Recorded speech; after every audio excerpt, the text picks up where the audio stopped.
Sheila, you're leaving us. Was it something we said? I told Corrine this morning, our producer, that it was because she kept stealing my lunch. I was fed up with going to the fridge and finding my lunch is gone again, so I'm done, yes. Well, it's because you bring borscht in a jar. I have to have it. But in all seriousness, this is hard to lose someone like yourself who's been with CBC for so many years. Take us back to the beginning. The beginning. Yes. Well, the dinosaurs were roaming the earth, and I reported on what happened to the dinosaurs. It feels like that. You know all the answers. I bet it does. Do you have some favorite memories from those early years? Oh, from the early years? Well, I mean, from stories I did, or from the way we did news then, because even the way we did news then is so different. I feel about the changes that I've seen in 30 years. When I started working here as an intern from the journalism school, we had typewriters. You've seen those videos of little kids looking at typewriters like, what is this? What do we do with this?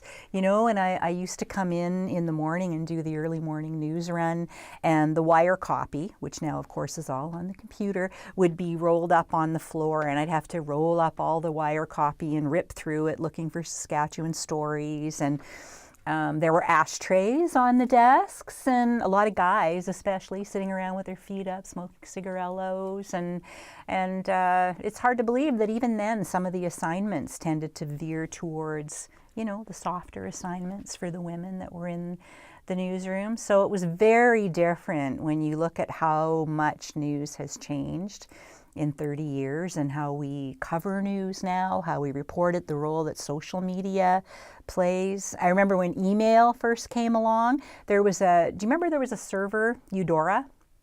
It was a server. I think it was a server. Anyway, email first started up, and at the time, people would write letters, and we would do a story on the morning edition, and several days later you would say, we got this letter from Stoughton, Saskatchewan. Well, when email first came along, somebody brought me in an email to read on the show, and I read the email, and then I went, and this email comes from so-and-so in the small town of Eudora, because Eudora was there on the email. Yeah, so many changes. When it comes to radio, though, some of it is still very much the same as it's always been. What is radio that let it have this longevity and this consistency? Well, radio is, it sounds counterintuitive, but number one, it's a very visual medium, and it's a very intimate medium. And people in the morning especially, you're kind of vulnerable. You've just rolled out of bed. You're maybe in your bedroom, maybe in the bathroom, and you've got your radio on. So there's a real intimacy to that. And I feel very privileged to be a person that people have allowed into their homes early in the morning. And it's a medium where you're talking to one person. I don't sign on in the morning and imagine myself talking to hundreds of people. You imagine one person maybe in their kitchen getting ready for work. And that's never changed. That's always been the case. And a good interview is still a good interview. It's still the kinds of questions we ask, that hasn't changed. And the kinds of stories we look for. Mostly on our show, it's kind of ordinary people doing extraordinary things or caught in extraordinary circumstances. So you're absolutely right. There's a lot that hasn't changed. That's always been the case. At the same time, every day is new. When I started doing this job, I had only stayed in a job for 2 years up until that point, and I thought, well, I better give this one at least 3. And it's been more than 24 years because every day is brand new in that you walk in and you're meeting a whole new set of people with a whole new set of stories. And that's what keeps you interested and keeps you going. And I've heard you say you have the best job in journalism in Saskatchewan. Why is that? I'm sorry, Jill. But I think I do. So mine is the second best then. Okay, yours can be second best. No, it is. To me, it is the best job in journalism, and how lucky am I to have been able to do it for all these years? And it is because you meet different people and hear their stories every day, and just the privilege of that, of people trusting you with their stories. So what's the hard part of your job then? What has challenged you? I think the hard part is just that everybody who comes on the radio has a truth. And it's trying to get at the truth of that person's experience, treating everybody with respect and with fairness. But at the same time, if you're dealing with people who, maybe using politicians as an example, they sometimes get painted as liars, and they're not, but often they are withholders of the truth. So it takes that much extra effort to draw out the truth of a situation from them. That takes effort. And then with, quote, real people, people who are not politicians, people without an agenda, they often have a truth too. And with them, it takes different tools to draw out their truth. It takes listening, which is a really underrated skill. It takes compassion, and it takes picking up on visual cues, maybe body language. So whoever the guest is, I guess that's what it is that they all come with a truth, and some give it to you freely, some you have to work a little bit harder to draw it out. You bring such intelligence and grace to those interviews.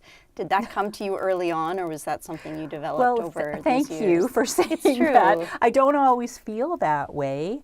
I guess you build a confidence over the years. When I started, I certainly didn't feel that way, and I would actually go home almost every day and beat myself up over the one thing that went wrong, because in 2.5 hours of live radio, something's going to go wrong, and it took me a long time to stop beating myself up for the one or two things that went wrong. The other thing is, I have such an excellent team, and always have had. I've been so lucky there too. So when I was first starting and sort of building confidence, because it is a job that you feel very vulnerable at first, I had such an excellent supportive team around me to help me build that confidence. And it's still the same today. I mean, if I worked with people who were hypercritical or who gave me poor material to work with, it would be a whole different story. But I work with people who are very supportive, and they do the work. I mean, our associate producers are here the day before, sometimes working for hours to find the right guest, to leave me the right background information and the right suggested questions for the interview, the great writing to get into it. Take me through a bit of the emotion and the decision making to leave this position. It's actually been a lot harder than I thought. I think I'm not using the word retirement, because I don't know that I'm actually done with working storytelling, being engaged in different ways. But there are a few things that happened. One is, you may remember back in 2015, I took 6 months off and went traveling in Asia. And I get bitten pretty hard by the travel bug, and I got an opportunity to go to South America. So I'm doing that for several months. And that kind of moved up the date. I might have worked for a few more years, but that kind of moved up the date. And what felt like a fairly easy decision to begin with, it's been hard. It's been, part of it might be looking through rose-colored glasses at all the wonderful things that I'm leaving behind. I know that I'll miss the fact that by 9 o'clock every morning, some people say by 9 o'clock every morning they've had a good physical workout. I've had a good intellectual workout by 9 o'clock every morning. I'll miss that. I'll miss laughing with the crew that, as you know, newsrooms have a really unique and dark sense of humor. I don't think you find that anywhere else. I'll miss that. So it's a good thing that the process of leaving does take several months, because I've been really, working through it. And I've had to realize, at first I thought, I feel so sad, maybe I made a mistake. But I've come to realize that making a right decision that's right for you and feeling sad can coexist. They can both be accurate, So I think it is the right decision. It's sort of, my sister said to me, I said, I feel like I'm jumping off a cliff. And she said, you're not jumping off a cliff. You're at a fork in the road. And down one path, it's a very comfortable, sunny, nice path. And I know every bump and curve and turn. And on the other side of the path, there's like a forest. And so you can keep going along the same comfortable path, or you can see what's over in the woods. Just hope there aren't any wild animals. Well, I'm sure whatever it is, adventure awaits. We'll miss you dearly, Sheila, and thanks for chatting with me today. Oh, we'll still be friends. We will. Thanks, Jill.